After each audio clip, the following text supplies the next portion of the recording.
Si l'idée s'impose progressivement d'une souveraineté populaire et de liberté fondamentale devant permettre l'exercice de cette souveraineté, la réalité de la pratique des régimes politiques d'Europe jusqu'en 1914 en reste très éloignée.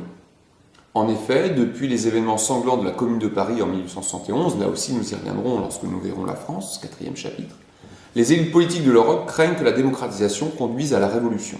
Comment donc démocratiser sans risque de perte de pouvoir pour les élites anciennes et nouvelles que sont la bourgeoisie et la noblesse?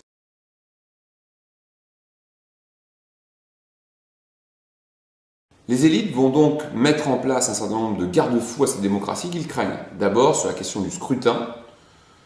Comme on l'a vu, celui-ci ne devient vraiment universel que lentement, mis à part la France.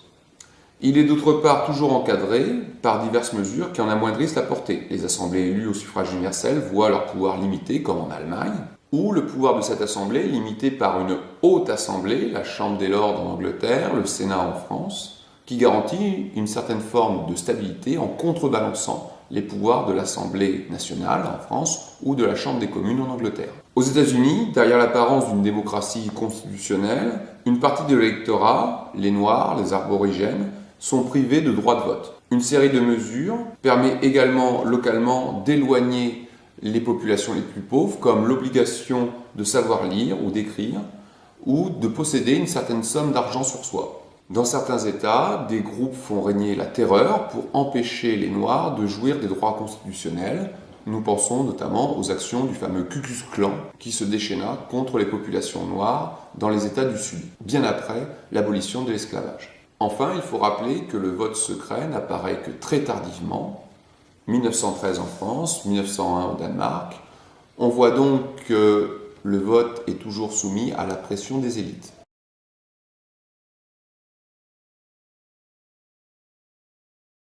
D'autre part, les libertés citoyennes sont encore balbutiantes avant 1914. Le droit de se syndiquer, par exemple, est fréquemment reconnu en Europe de l'Ouest, mais il est souvent difficile à mettre en œuvre concrètement dans les entreprises. La presse écrite, bien que protégée par des lois, comme celle de 1881 en France, peut être en but à des attaques lors d'événements exceptionnels comme la crise anarchiste de 1884, qui entraîna le vote des lois scélérates qui permit de suspendre toute publication à caractère anarchisant.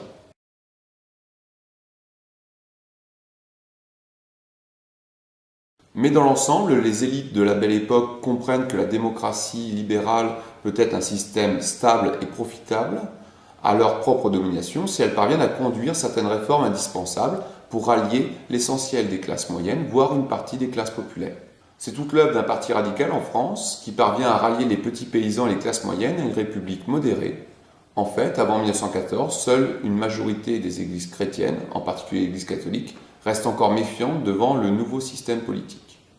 Cependant, on voit que le pape Léon XIII a, en 1893, demandé aux catholiques français de se rallier à cette république pour pouvoir l'influencer dans un sens qui est le sien, à savoir un sens conservateur défendant les valeurs chrétiennes. Jusque-là, l'Église avait condamné la République. On voit donc là une intégration progressive des anciennes élites qui acceptent le processus démocratique et libéral.